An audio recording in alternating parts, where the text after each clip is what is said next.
George Washington once referred to America as a great experiment, a nation founded on the previously untested belief that the people, we the people, could form a more perfect union. And that belief has pushed our nation forward for generations. And it is that belief that we reaffirmed yesterday.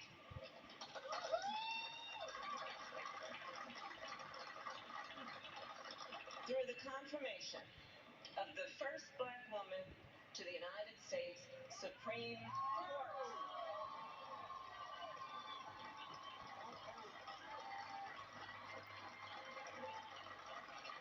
And Judge Jackson, you will inspire generations of leaders. They will watch your confirmation hearings and read your decisions. In the years to come, the court will answer fundamental questions about who we are and what kind of country we live in. Will we expand opportunity or restrict it? Will we strengthen the foundations of our great democracy or let them crumble? Will we move forward or backward? The young leaders of our nation will learn from the experience, the judgment, the wisdom that you, Judge Jackson, will apply in every case that comes before you. And they will see, for the first time, 4 women sitting on that court at one time.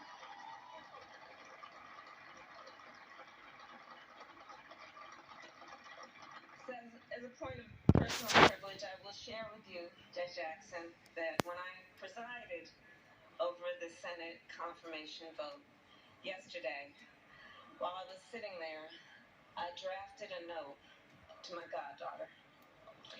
And I told her that I felt such a deep sense of pride and joy, and about what this moment means for our nation and for her future.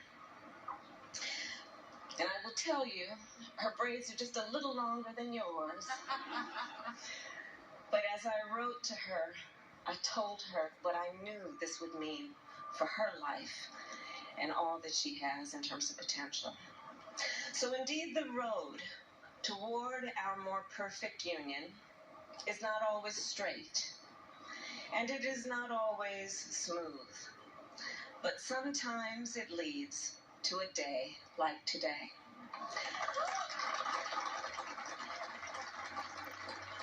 A day that reminds us what is possible when progress is made, and that the journey, well, it will always be worth it. So let us not forget that as we celebrate this day, we are also here in great part because of one President Joe Biden.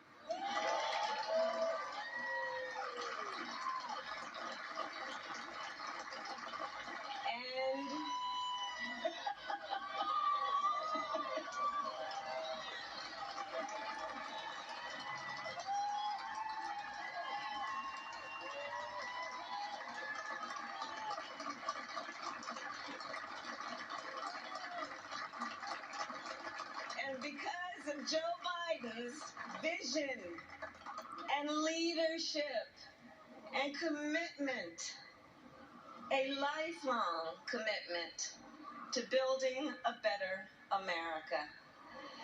And of course, we are also here because of the voices and the support of so many others, many of whom are in this audience today. And with that, it is now my extreme and great honor to introduce our President, Joe Biden.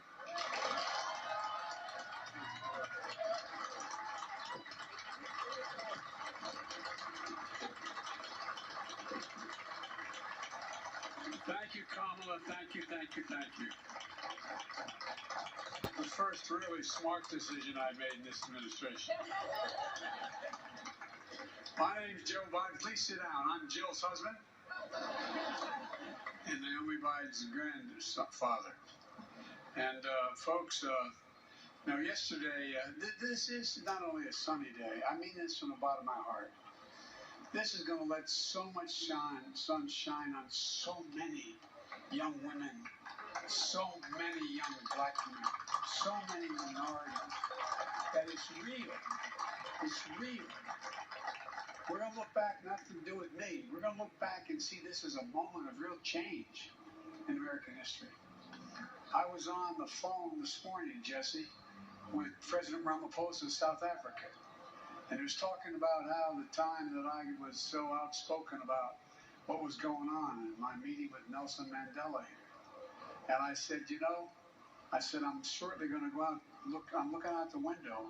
I'm going to go out on this, what they call the South Lawn of the White House. And I'm going to introduce to the world, the first African-American woman out of over 200 judges on the Supreme Court. And he said to me, keep it up. Keep it up. We're going to keep it up. And folks, yesterday we all witnessed a truly historic moment presided over by the Vice President.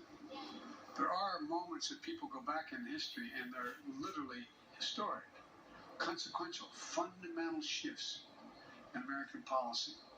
Today, we're joined by the First Lady, the Second Gentleman, and members of the Cabinet, Senate Majority Leader, there you are, Chuck, Senate Majority Leader, and so many who made this possible. And today is a good day, a day that history is going to remember, and years to come, they're going to be proud of what we did, and we're going to try what Dick Durbin did as the chairman of the committee. I'm serious, Dick. I'm deadly earnest when I say that. To turn our children and grandchildren to say, I was there. I was there. This is one of those moments, in my view. My fellow Americans, today I'm honored to officially introduce to you the next Associate Justice of the Supreme Court of the United States, Ketanji Brown Jackson.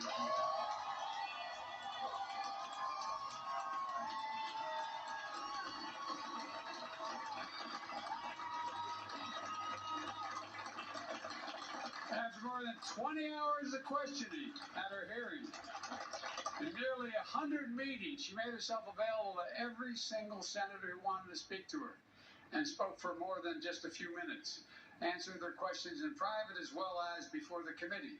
We all saw the kind of justice she'll be: fair and impartial, thoughtful, careful, precise, brilliant. A brilliant legal mind with deep knowledge of the law, and a judicial temperament which was equally important in my view. That's calm and in command, and a humility that allows so many Americans to see themselves in Ketanji Brown Jackson.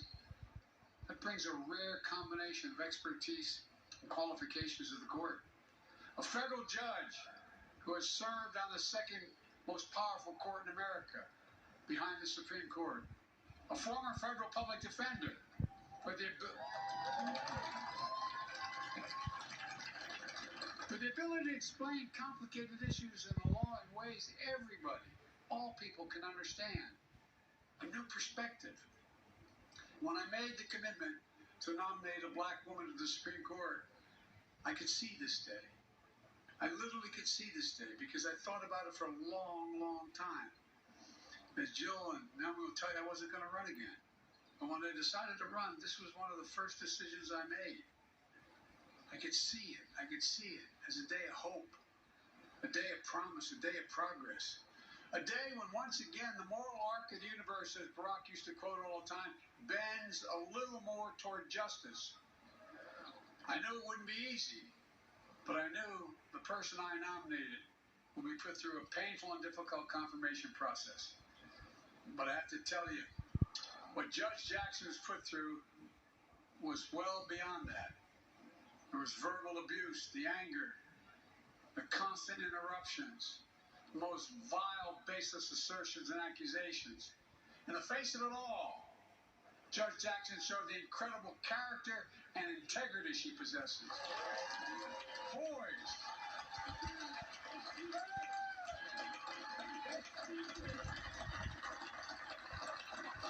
Poise and composure.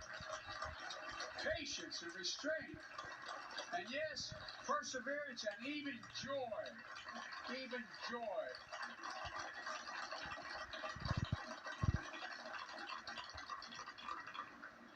Ketanji, I'm not going to be calling you that in public anymore. Judge, you are the very definition of what we Irish refer to as dignity.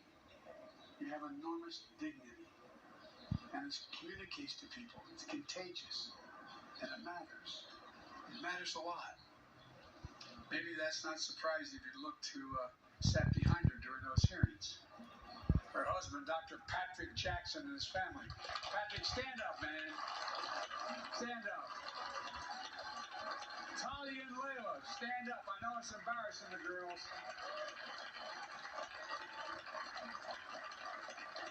I'm going to tell you what Talia said. I said to Talia, it's hard being the daughter or the son of a famous person.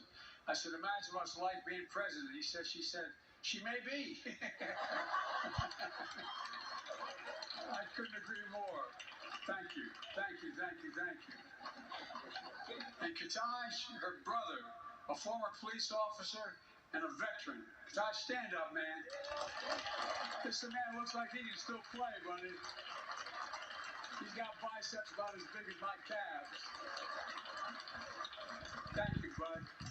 Thank you, thank you, thank you. And of course, her parents, Johnny and Elroy Brown. Johnny, all right, stand up.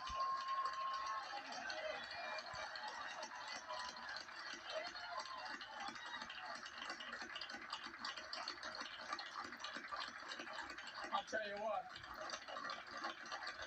As I told Mom, Mom's rule in my house.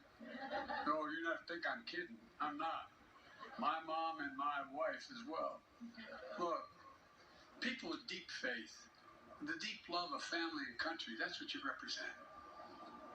Who know firsthand, Mom and Dad, the indignity of Jim Crow, the inhumanity of legal segregation, and you had overcome so much in your own lives. You saw the strength of parents, the strength of a daughter, that is just worth celebrating. I can't get over, Mom and Dad, what you did, and your faith, and never giving up any hope. And both that wonderful son you had and your daughter. And that strength lifted up millions of Americans who watched you, Judge Jackson, especially women and women of color, who have had to run the gauntlet in their own lives. So many of my cabinet members are women of color, women that represent every sector of the community. And it matters. And you stood up for them as well. They know it. Everybody out there, every woman out there, everyone lives. Am I correct? Just like they have. Just like they have. The same with the women members of Congress as well, across the board. Look, it's a powerful thing when people can see themselves in others. Think about that. What's the most powerful thing? I'll bet every one of you can go back and think of a time in your life where there was a teacher, a family member, a neighbor, somebody who made you believe that you could be whatever you wanted to be. It's a powerful, powerful, powerful notion. That's one of the reasons I believe so strongly that we needed a court that looks like America. Not just a